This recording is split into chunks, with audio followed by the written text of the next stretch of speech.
I was curled on the bathroom floor, clutching my side, dizzy from pain.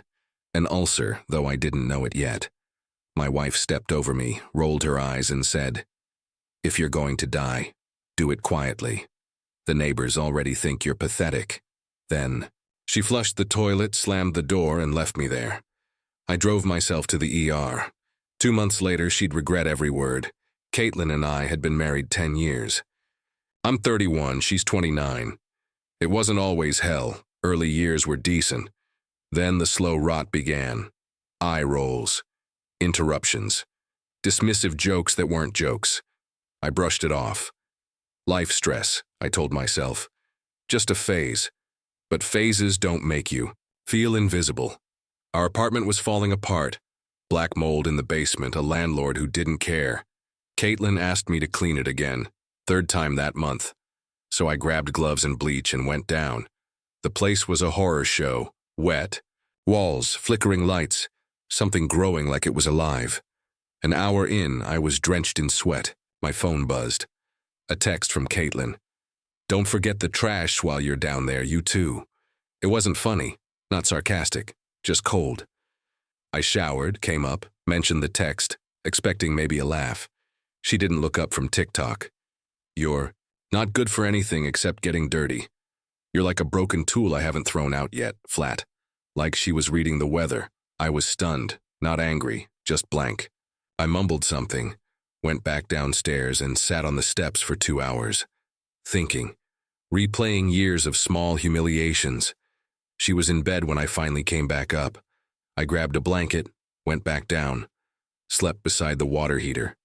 Warmest place in the basement. I couldn't sleep. I scrolled through our shared accounts and messages. That's when I found it. Caitlin had opened a secret account a year ago. Small transfers, hidden in plain sight, added up to over $7,000, and messages. To her friend Liz, "I'm just waiting for the right time to have the talk." By 5 a.m., I was done. I took screenshots, moved my paycheck out of our joint account, left enough for rent and bills, and vanished. My buddy Kristen let me crash at his place. At 7:34 a.m., the texts started. "Where are you? Are you okay? Are you seriously doing this? You're being dramatic. Just come home." "I'm sorry," I didn't respond. She called my friends. She called my mother. No one gave her answers. I spoke to a lawyer.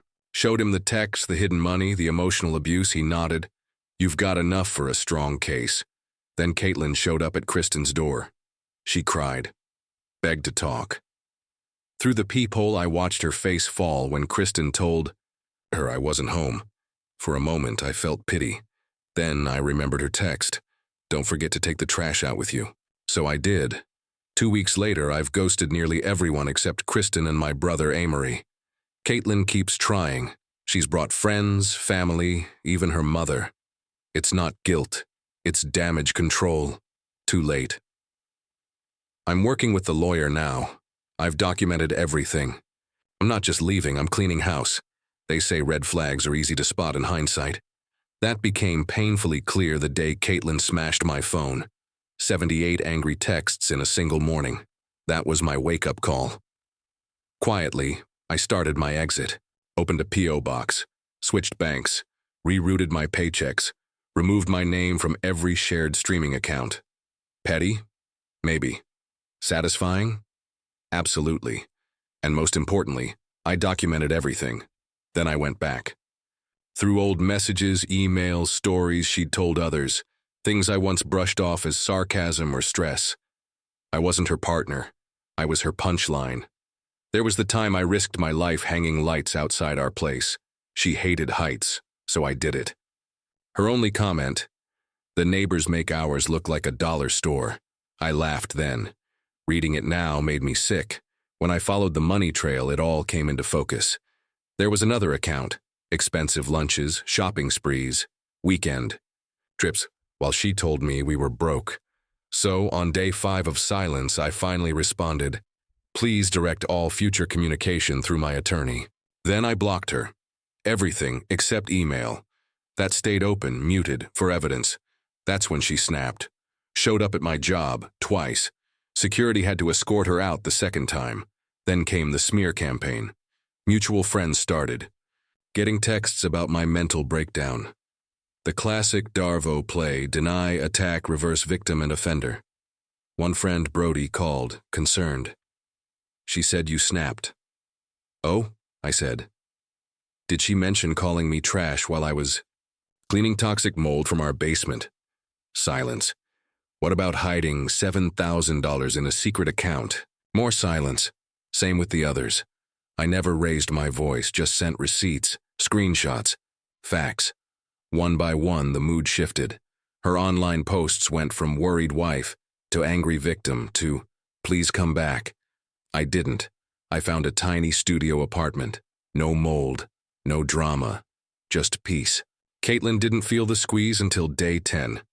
Suddenly, the woman who said her job paid nothing, couldn't pay rent. Emails turned desperate. You can't just walk away from your responsibilities. I can't do this alone. My lawyer reminded me, no kids, no property. Legally, I owed almost nothing.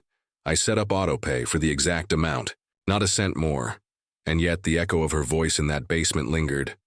You're trash. That moment became my anchor. The reason I never went back.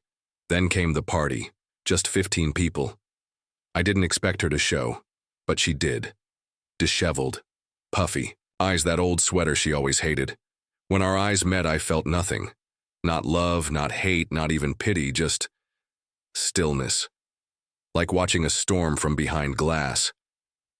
Then she broke, loud sobbing, screaming that I ruined her life, that everyone turned on her. I stood there, drink in hand, 10 years together, and I didn't recognize the person in front of me.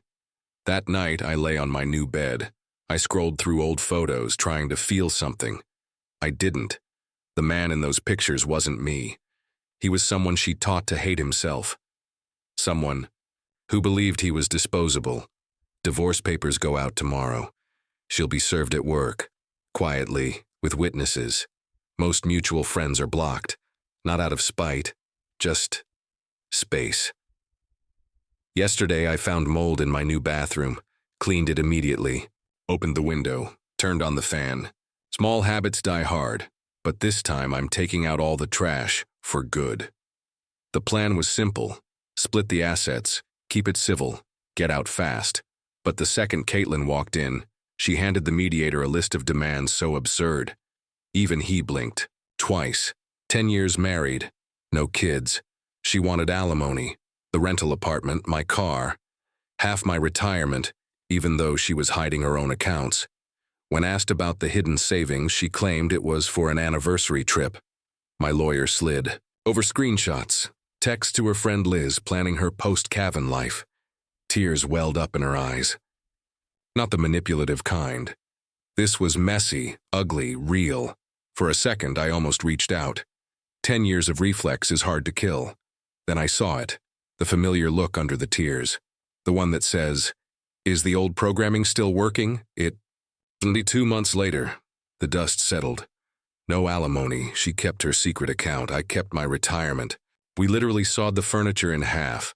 Meanwhile, I started rebuilding. Moved into a modest 1-bedroom with big windows and no mold. Therapy in my car during lunch breaks. Life-changing. Reconnected with friends I lost while trying to hold. A broken marriage together. Started cooking real food again. Bought plants, kept them alive, took long showers without guilt. Left dishes in the sink when I was too tired to care. Work was rocky. Missed time for court. But last month I got a small promotion. Not life-changing, but enough to breathe again. Socially, a mess. Friends split into Team Cavan and Team Caitlin. Holidays were awkward. Her silence somehow screamed louder than words. But my brother Amory, he never wavered. Years ago, he told me she was trouble. I wish I'd listened. I tried dating. Again. The apps, the profiles, the miserable coffee dates, nothing clicked. I started wondering if maybe I was the problem. Then I met Abigail.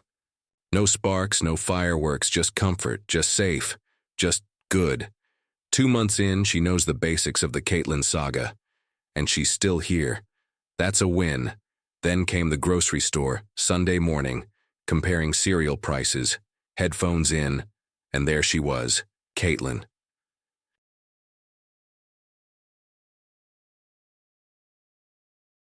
Hair in a messy bun, oversized hoodie, eyes ringed with exhaustion, cart filled with frozen dinners, champagne, and cat food. We never had a cat. She stared. I stared. 30 seconds of silence between the Cheerios and the store-brand flakes. Then, she walked over and said, "Why did you feel the need to destroy me?" Then came the bargaining. "We can still fix this." Then the confession. A 2-year emotional affair with a guy at work. No physical contact, she insisted. But they were connected. She ended it after I left. Claimed she lashed out at me because she couldn't face what she'd done. I just stood there, holding a box of off-brand frosted flakes, trying to process what I was hearing. I asked, "Why are you telling me this now?" Her answer hit me harder than anything else. She saw me with Abigail, saw me smiling, and realized I was happy without her.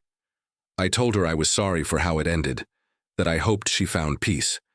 She asked, "Is that all you have to say after 10 years? I turned, looked her in the eye, and said, "You called me trash. Taking myself out was the best decision I ever made." 3 weeks later, I signed a new lease. First time I've hung pictures on the wall. Abigail helped.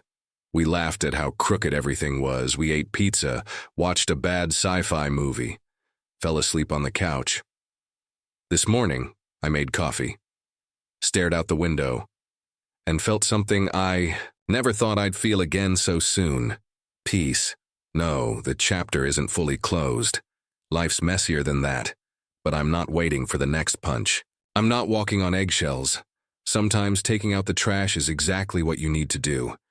If you're in it right now, if you feel betrayed, silenced, blamed, listen to me. You're not alone. Protect your truth. Document everything. Find help. Legal, emotional, whatever it takes. And if you have kids, protect their peace like it's sacred. Have you ever been in Kevin's shoes? Or maybe on the other side? Share your story. Your voice might be the lifeline someone else is searching for.